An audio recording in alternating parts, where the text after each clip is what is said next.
Anda akan mengikuti Risalah Ramadan RRI Bandung, gerbang menuju rahmat Allah yang penuh berkah dunia akhirat. Assalamualaikum warahmatullahi wabarakatuh. Alhamdulillah wa syukurillah pendengar dimanapun Anda berada. Di kesempatan pagi hari ini kami dapat jumpa kembali dengan Anda dalam acara Risalah Ramadan RRI Bandung, yang tentunya kami saat ini mengudara pada frekuensi FM 97,6 MHz pada Pro 1 dan AM 540 kHz pada Pro 4 RRI Bandung, serta kami saat ini dapat Anda simak melalui channel YouTube kami, YouTube RRI Bandung. Pendengar, di kesempatan pagi hari ini saya Zaki Asegaf tentunya akan menemani Anda 30 menit ke depan untuk bisa memberikan pencerahan kepada kita, tentunya dari narasumber kita. Ya, narasumber kita di kesempatan pagi hari ini yaitu Ustadz Umar Yusuf MSOS. Ya, kita sahabat terlebih dahulu. Assalamualaikum Ustadz. Waalaikumsalam warahmatullahi wabarakatuh. Terima kasih Ustadz sudah menyempatkan Sami-sami sudah hadir di studio ya di kesempatan pagi hari ini. Dan pendengar dimanapun Anda berada, insya Allah Ustadz Umar Yusuf di kesempatan pagi hari ini akan memberikan pencerahan kepada kita terkait dengan topik yang akan dibahasnya, yaitu amalan masuk surga dan dijauhkan dari neraka. Seperti apa yang akan disampaikan oleh Ustadz Umar Yusuf, kita akan simak bersama. Ustadz, silahkan Ustadz. Baik, hatur nuhun. Bismillahirrahmanirrahim. Assalamualaikum warahmatullahi wabarakatuh. Waalaikumsalam. Innal hamdalillah nahmaduhu wa nasta'inuhu wa nastaghfiruh wa na'udzu billahi min syururi anfusina wa min sayyiati a'malina may yahdihillahu fala mudhillalah wa may yudlil fala hadiyalah. Asyhadu an la ilaha illallah wahdahu la syarikalah wa asyhadu anna Muhammadan abduhu wa rasuluh la nabiyya ba'da. Allahumma shalli ala Muhammad wa ali Muhammad wa barik wa sallim. Syukur alhamdulillah kita panjatkan puji dan syukur kehadirat Allah Subhanahu wa taala. Kita masih diberikan kesehatan oleh Allah sehingga dengan sehat kita masih konsisten menjalankan rutinitas ibadah kita di bulan Ramadan ini. Alhamdulillah. Mudah-mudahan apa yang kita lakukan amaliyah di bulan Ramadan ini diterima oleh Allah Subhanahu wa taala. Amin. Sehingga endingnya adalah wa ulaika humul faizun, orang-orang yang diberikan kemenangan oleh Allah Subhanahu wa taala. Salawat dan salam tidak lupa pula kita sampaikan kepada nabi kita semua, nabi akhir zaman Rasulullah Muhammad sallallahu alaihi wasallam, kepada keluarganya, para sahabatnya, para tabi'in, tabi'ut tabi'in, juga kepada seluruh umatnya dari awal hingga akhir zaman. Jamaah pemirsa dimanapun berada, alhamdulillah bisa berjumpa kembali di program Risalah Ramadan. Dan pada kesempatan kali ini saya akan menyampaikan 7 amalan yang bisa memasukkan seseorang ke dalam surga dan dijauhkan dari siksa api neraka. Saya mencoba mengawali dengan sebuah dialog antara orang dari pedalaman Arab atau Arab Baduy, berdialog dengan Rasulullah Sallallahu Alaihi Wasallam. Suatu hari Rasulullah didatangi oleh seseorang, orang ini berasal dari Arab Baduy, gitu ya, dari pedalaman. Kemudian orang ini bertanya kepada Rasul, "Ya Rasulullah, akhbirni bi amalin yudkhilnil jannah wa yubaiduni minan nar." Ya Rasulullah, kabari aku. Akhbirni, kabari aku, beritahukan aku. Akhbirni bi amalin, dengan amalan apa aku bisa masuk ke dalam surga, wa yuba iduni minanar, dan dijauhkan dari siksa api neraka. Apakah lantas Rasulullah memberikan jawaban kepada orang tersebut? Ternyata tidak. Jadi Rasulullah memberikan melihat dengan anubuahnya, dengan kenabiannya, ya. Jadi Rasul tidak lantas langsung menjawab, Ustaz. Beliau melihat orang yang bertanya dengan anubuah, dengan kenabiannya. Istilah kita mah, yang pantas jawaban untuk orang itu teh naon, gitu ya. Jadi tidak asal bunyi, gitu ya. Nah, maka di dalam ilmu asbabul wurud ada dinamakan sebab-sebab turunnya, di dalam ulumul hadis ada yang namanya asbabul wurud. sebab-sebab turunnya hadis. Ya. Nah, ada kalanya hadis ini turun karena ada orang yang bertanya, baru hadis ini turun.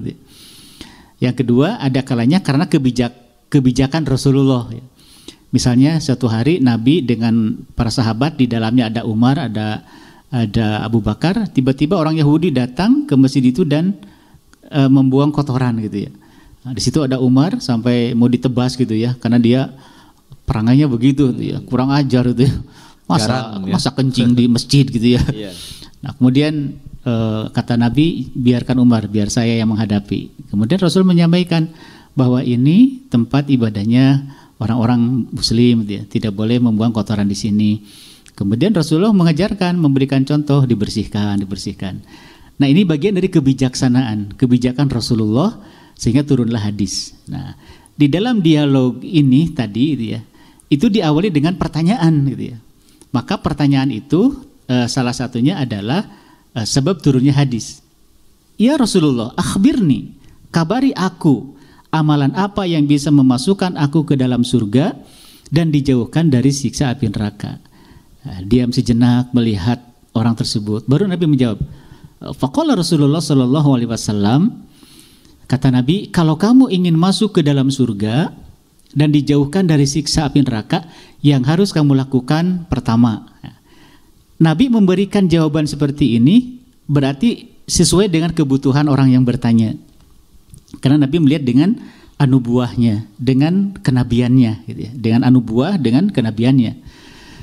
Yang pertama yang harus kamu lakukan, ta'budullah wa la tusyrik bihi syai'a gitu ya. Kamu harus menyembah Allah, jangan sekali-kali menyekutukannya. Nah, di sisi lain, dalam riwayat yang lain ada pertanyaan yang sama, tapi jawabannya berbeda.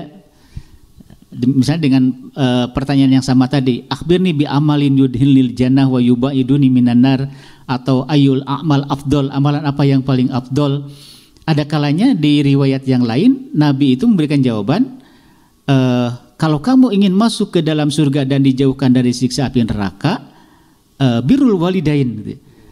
Kamu harus berbuat baik kepada orang tua. Nah, ini jadi tergantung situasi juga ya. Situasi dan kondisi orang tersebut ada masalah apa gitu ya. Misalnya situasional gini, ya jadinya. Apa yang akan disampaikannya itu ya. Betul. Sesuai dengan yang dibutuhkan. Yang dibutuhkan atau sesuai dengan kasus orang tersebut. Iya. Misalnya jawabannya birrul walidain. Kalau kamu ingin masuk surga dan dijauhkan api neraka, berbuat baik kepada orang tua.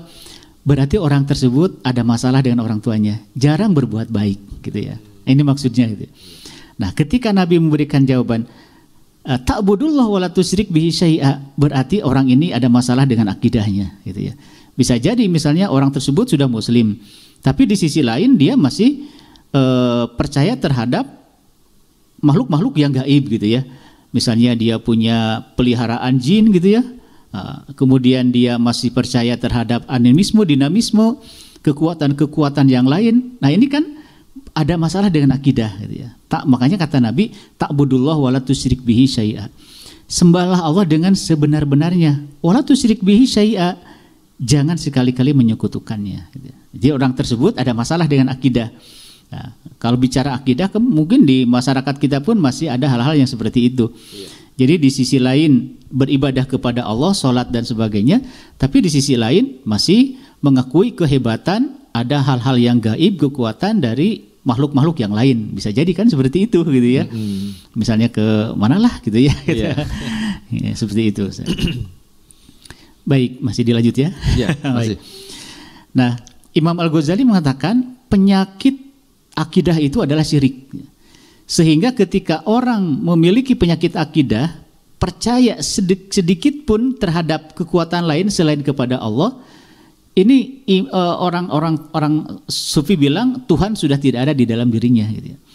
Jadi misalnya saya punya Ali, wah nih kalau tidak ada Ali tadi saya bisa ketabrak misalnya. Tuhan sudah tidak ada dalam diri saya gitu ya. Ini mungkin tingkatan tinggi gitu ya. Pada sisi lain saya kan masih beriman kepada Allah gitu. Beriman kepada Allah itu bukan dilihat dari mulutnya aja, tapi aplikasi akidah, apakah masih menolak terhadap kekuatan yang lain gitu. Makanya memahami la ilaha gitu ya. La itu kan namanya la nafi, meniadakan. Yang ditiadakan itu apa? Ilah. Ilah itu apa? Sesembahan manusia kan gitu ya. Sesembahan manusia kan banyak gitu ya. Betul. Ya, sesembahan dari misalnya Tuhan yang tradisional gitu ya. Tuhan tradisional itu kan kayak berhala-berhala itu tradisional ya. Tuhan kontemporer saat ini bisa jadi materi jadikan Tuhan. Betul. Bahkan HP ini bisa dijadikan Tuhan gitu ya. Loyalitas kita kan 24 jam nih. Hati-hati ini bisa jadi Tuhan gitu ya. Gara-gara HP kita lupa terhadap Allah gitu ya. Iya. Ini kontemporer gitu ya. Evaluasi aja. Betul. Gitu. Itu tanpa disadari Ustaz ya. Tanpa disadari. Sangat tipis sekali sebetulnya ya. Hingga kita mungkin dapat digolongkan jadi musyrik ya. Itulah pesan utama dari jawaban Nabi gitu ya. Makanya pertanyaan orang tersebut sebenarnya mewakili pertanyaan kita, muhasabahnya gitu ya. Apakah kita dalam posisi yang disampaikan oleh Nabi bahwa di sisi lain kita sholat, tapi di sisi lain pun kita sedang percaya terhadap kekuatan-kekuatan yang lain yang membuat kita sibuk ya, bicara HP kan ini bicara dunia gitu. Nah ini hubungannya dengan kenapa nafas kita ini bermasalah, kenapa jiwa kita bermasalah gitu ya, karena dunia itu sudah masuk ke dalam diri kita. Sebenarnya dunia oriented akhirnya kan gitu.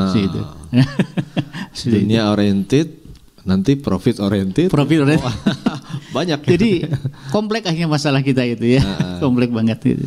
Ya ini sebetulnya cukup sangat kalau menurut saya menarik, tapi ini memang kalau melihat dari penjelasan Ustaz kayaknya cukup panjang ya harus dibahas ya. Tapi kita bagaimana caranya bisa memberikan suatu sajian yang manfaat buat pendengar kita Ustaz, mungkin nanti bisa disampaikan secara singkat tapi wah isinya tuh banyak gitu. Kalau kata orang Sunda mundel gitu ya. Mundel. Insya Allah. Baik pendengar di manapun Anda berada, ya Alhamdulillah Ustadz Umar Yusuf ya menjelaskan kepada kita terkait dengan tadi apa yang dibahas, yaitu amalan masuk surga dan dijauhkan dari neraka. Sebetulnya kalau kita mengingat ini ya tentunya ini acuan ataupun cita-cita yang sangat diharapkan oleh umat Islam saja. Namun bagaimanakah, apakah memang itu mudah atau tidak ditempuhnya? Nanti Ustadz akan menjelaskan ya di sesi kedua nih Ustadz ya. Insya Allah. Insya Allah. Jadi nanti Anda jangan kemana-mana, Anda tetap bersama kami di Risalah Ramadan RRI Bandung. Kita akan kembali lagi sesaat lagi setelah pesan-pesan berikut ini. Ramadan Berkah bersama RRI Bandung.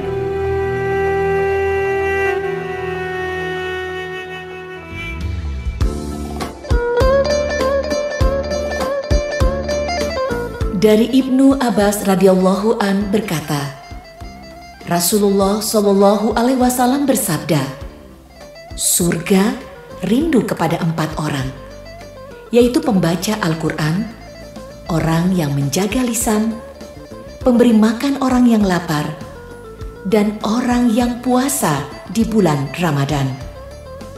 Hadis riwayat Abu Daud dan At-Tirmizi. Audiolibrary.rri.co.id. Di atas meja rindu itu hilang semati denganmu dari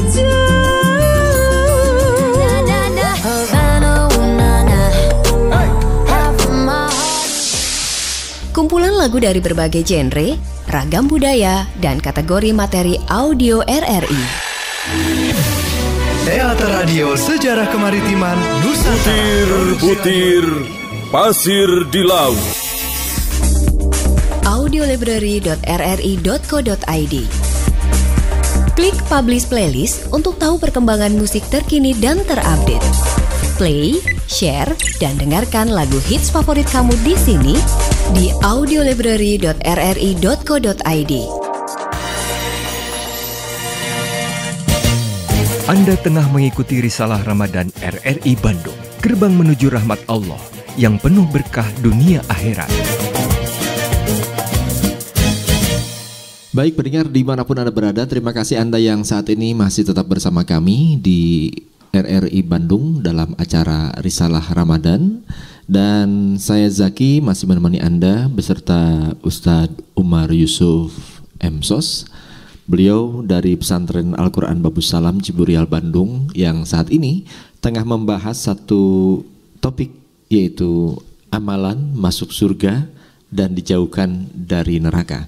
Tadi sudah dijelaskan pendengar apa latar belakang dari bahasan yang disampaikan oleh Ustadz Umar Yusuf ini. Namun ada sedikit pertanyaan dari saya, Ustadz, ya, di kesempatan pagi hari ini untuk menemani saudara-saudara kita yang saat ini persiapan mungkin makan sahur ya, atau juga sedang makan sahur, mudah-mudahan pada nafsu nih makannya, Ustadz ya. Baik. Nah, yang jadi pertanyaan, Ustadz, nah ini kan tadi disampaikan oleh Ustadz amalan masuk surga, lalu juga kita dijauhkan dari neraka. Tentunya ini suatu harapan ataupun cita-cita yang sangat diidam-idamkan, ini bisa seperti itu. Nah, namun saya ingin bertanya, bagaimana sih, Ustaz, cara-cara agar umat Islam, umat Muslim ini mudah untuk melaksanakan amalan tersebut? Amalan apa saja dan seperti apa caranya? Baik, hatur nuhun, Ustaz. Jadi ini solusi ya. Solusi. Jadi setiap orang pasti ingin masuk surga, walaupun harus merangkak menuju surga. Bahkan mungkin haroreamting masuk neraka kan ya. Itu pun harus merangkak untuk meninggalkannya. Gitu ya. Betul. Bisa nggak lari bukan merangkak? Untuk orang seperti kita kayaknya harus merangkak ya? Berusaha. Ya. Tadi disampaikan sekaligus solusi sebenarnya tadi itu, bahwa amalan pertama itu adalah perbaiki hubungan kita dengan Allah, gitu ya. Jangan sekali-kali menduakan atau berpoligami dalam bertuhan, itu maksudnya. Karena Allah tidak mau diduakan kan itu. Artinya kalau ada akidah yang masih belum selesai, belum beres, mari di bulan Ramadan ini perbaiki hubungan kita dengan Allah Subhanahu wa taala. Yang kedua, kata Nabi, kalau kamu ingin masuk surga dan dijauhkan dari api neraka, wa tuqimus shalah, gitu ya. Dirikanlah salat, gitu ya. Artinya pesannya dari sini, jika sholat kita saat ini bermasalah, maka di bulan Ramadan ini mari kita sama-sama perbaiki sholat kita, ya. Baik itu sholat wajib, baik itu sholat sunat, maupun sholat secara tekstual, maupun sholat secara kontekstual, gitu ya, dalam kehidupan sehari-hari. Jadi amalan kedua inilah yang menjadi renungan bagi kita di bulan Ramadan ini. Mudah-mudahan dengan melaksanakan ibadah di bulan Ramadan ini, sholat kita semakin disiplin, karena sholat bagian dari hubungan kita dengan Allah. Kemudian yang ketiga, kata Nabi, kalau kamu ingin masuk surga dan dijauhkan dari api neraka, watuti zakah, gitu ya. Keluarkan zakat, gitu ya. Keluarkan zakat. Ya. Jadi kalau Nabi memberikan jawaban keluarkan zakat, maka orang yang bertanya ini jarang mengeluarkan zakat. Khusus bagi kita sekarang itu, dari awal Ramadan itu sudah bisa mengeluarkan zakat fitrah. Dari mulai zakat fitrah, zakat mal dan sebagainya, gitu ya. Karena makna zakat itu tujuannya al-adalatul ijtimaiyah. Jadi sebagai keadilan sosial, sebagai jembatan antara yang kaya dan yang miskin, ya, sehingga terbangun silaturahim yang baik. Zakat wajib bagi yang sudah mampu, gitu ya. Berarti posisinya muzaki, ya. Yang belum mampu mustahik, gitu kan. Acuannya 8 asnaf di dalam Al-Quran. Ya. Mudah-mudahan yang belum atau tidak pernah berzakat atau lupa, gitu ya, bulan Ramadan ini mari bersama-sama bisa dititipkan ke RRI Bandung, kemudian RRI Bandung bisa nelpon ke pesantren Babu Salam. Ini ada titipan zakat dari Banten misalnya, gitu ya. Atau langsung aja ke Babu Salam. Babu Salam, ya. Ya. Kita akan megang beberapa desa di sana itu ya, untuk gitu distribusi zakat. Ya. Kemudian selanjutnya kata Nabi, kalau kamu ingin masuk surga dan dijauhkan dari siksa api neraka setelah ta'budullah wa la tusyrik bihi syai'a wa tuqimus shalah wa tu'tiz zakah. Yang keempat, autusolir rahmah, maka sambungkanlah silaturahim, gitu ya. Artinya kalau Nabi memberikan jawaban seperti itu, orang ini jarang silaturahim nih, gitu ya. Ini introspeksi bagi kita yang mungkin hidupnya sendiri, gitu ya, menutup diri, coba bangun silaturahim, ya. Apalagi kondisi saat ini kan harus banyak silaturahim biar tidak suuzon antara ini dan itu, gitu ya. Karena kalau umat Islam sudah bercerai-berai, ini sangat disayangkan sekali, gitu ya. Makanya RRI Bandung ini sebagai media dakwah, gitu ya, media dakwah, dakwah di dalam media, gitu ya, ini sangat penting sekali. Membangun silaturahim, baik itu di keluarga, kemudian di masyarakat dan sebagainya, karena itu bagian dari amalan yang akan memasukkan seseorang ke dalam surga dan dijauhkan dari siksa api neraka. Jadi 4 poin ini. Silaturahim juga memberikan kontribusi yang cukup besar saja. Padahal cuma silaturahim doang, gitu. Masya Allah. Kalau kita melihat situasi saat ini ya, kayaknya saya juga belum bisa menjudge ya saja. Tapi kalau kita melihat kadangkala ini kayaknya kok nilai silaturahim khususnya di perkotaan gitu ya mulai menurun ya. Ya, dengan mungkin kenal dengan tetangga tapi nggak pernah ngobrol. Ya. Bahkan ada yang nggak kenal juga. Ya. Kalau ada apa-apa di tetangga sebelah kita nggak tahu. Ini banyak loh kejadian sibuk dengan urusan sendiri. Nah, ini mungkin kalau kembali lagi, saya sih bukan maksudnya untuk memutuskan silaturahim, tapi memang ritme pekerjaan yang seperti ini hingga membuat frekuensi pertemuan silaturahim dengan pihak lainnya ini agak susah. Ini gimana itu, San? Kalau sekarang kan medianya banyak ya. Misalnya kita punya HP nih. Silaturahim pertama memberikan doa kepada saudara kita. Mudah-mudahan hari ini lebih baik. Mudah-mudahan Allah membimbing kita semua gitu ya. Kan saya bisa, walaupun ini kan bisa dimanfaatkan dengan sebaik-baiknya gitu kan untuk silaturahim gitu ya. Apalagi ada WA group gitu ya. Oh iya. Tapi biasanya terjadi konflik juga sih di WA group. Masalah sosial dan ini sebagainya. Iya. Tapi lebih bagus memang silaturahim kita berkunjung gitu ya. Karena akan berdampak gitu ya. Berdampak kalau kita langsung ketemu seperti itu. Namun saat ini juga apalagi kemarin-kemarin nih Ustaz ya.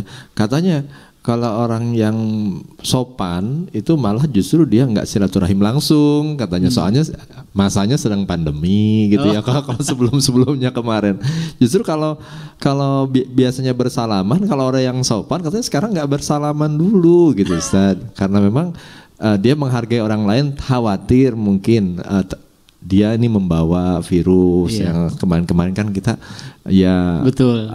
istilahnya tuh terkait dengan pandemi COVID-19 kan cukup tinggi nih gitu Ustaz. Laras ya. Jadi pandemi itu sebenarnya memutuskan silaturahim. Nah, untuk ketemu maksudnya. Betul. Tapi memang silaturahim yang paling baik itu adalah mendoakan setiap sholat untuk saudara kita. Doakan saja gitu ya. Karena ada sahabat Nabi yang dia masuk ke dalam surga, kata Nabi dia ahli surga, bukan dia ahli tahajud gitu ya, bukan dia ahli sodako, tapi dia itu ahli mendoakan orang lain gitu ya. Nah, suatu hari kan Nabi dengan sahabat di dalam, kata Nabi, apakah aku memberitahukan orang yang dijamin masuk surga? Sahabat kan GR gitu ya, jangan-jangan saya gitu ya. Tiba-tiba masuk seseorang, bajunya compang-camping gitu ya. Nah, itu yang akan dijamin masuk surga gitu. Sahabat kan kaget, kok bajunya compang-camping kayak pengemis gitu. Nah, disitulah Umar penasaran, wahai fulan, boleh saya nginap 3 hari 3 malam atau beberapa hari di rumah Anda? Oh boleh, silahkan. Tujuannya apa? Ingin mengetahui amalan apa yang dilakukan. Tiap malam tidak pernah tahajud gitu. Ibadahnya biasa-biasa saja. Hari ketiga Umar itu penasaran, wahai fulan, Anda kan oleh Nabi dijamin masuk surga, tapi saya lihat ibadahnya biasa-biasa aja, tidak seperti kami. Jawabannya sederhana, iya memang betul, saya tidak seperti Anda semua. Tapi ada satu amalan yang saya selalu lakukan dalam sholat, mendoakan tetangga saya, mendoakan kaum muslimin agar diberikan kesehatan, dimudahkan rezekinya gitu ya, diampuni segala dosa-dosanya dan sebagainya. Dan doa Allahumma gfirlil mu'mini wal mu'minat wal muslimin wal muslimat itu bisa didawamkan gitu ya. Itu sebagai bentuk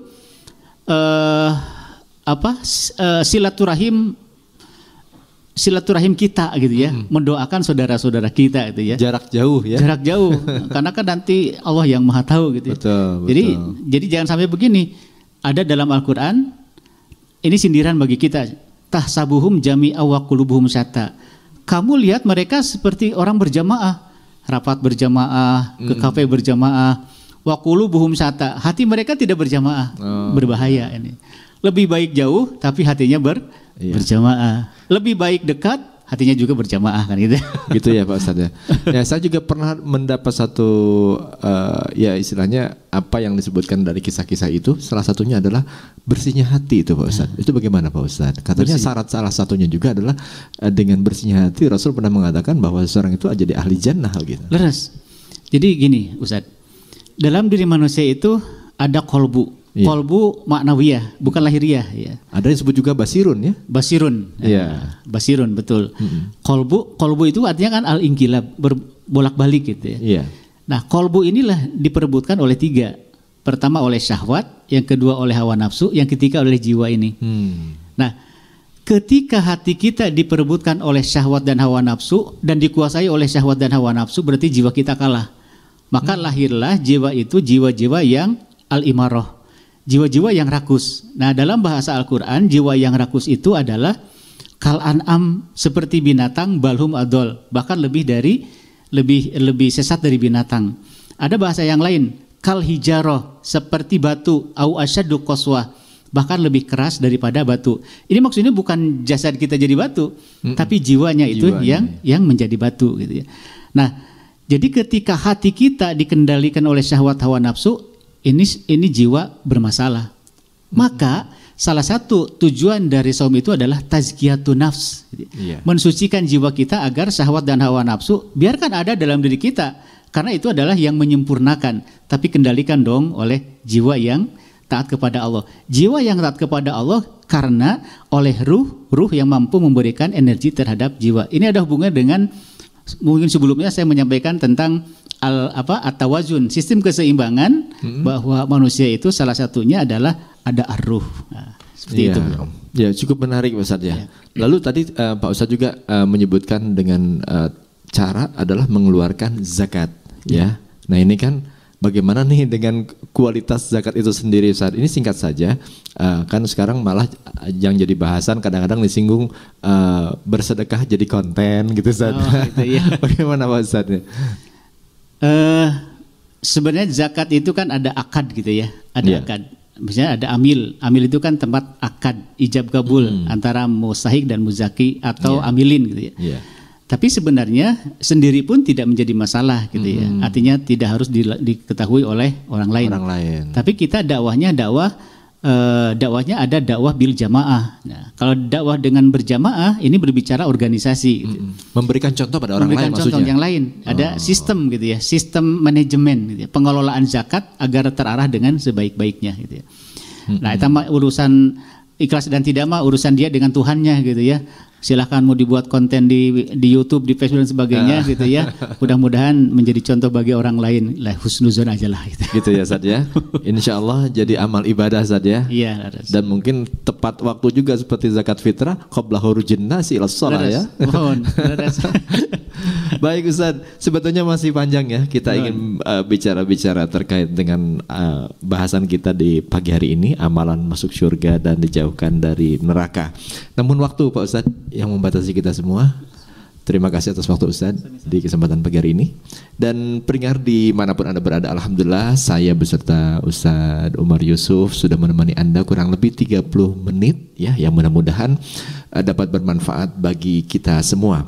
Karena waktulah yang membatasi, dan saya harapkan Anda tetap bersama kami. Anda bisa menyimak acara kami setiap pukul 3.30 hingga pukul 4 waktu Indonesia Barat melalui RRI Bandung dan channel YouTube kami, YouTube RRI Bandung. Saya Zaki undur diri. Subhanakallahumma wa bihamdika asyhadu an la ilaha illa anta astaghfiruka wa atubu ilaik. Assalamualaikum warahmatullahi wabarakatuh. Demikian telah Anda ikuti Risalah Ramadan RRI Bandung. Nantikan acara kami selanjutnya.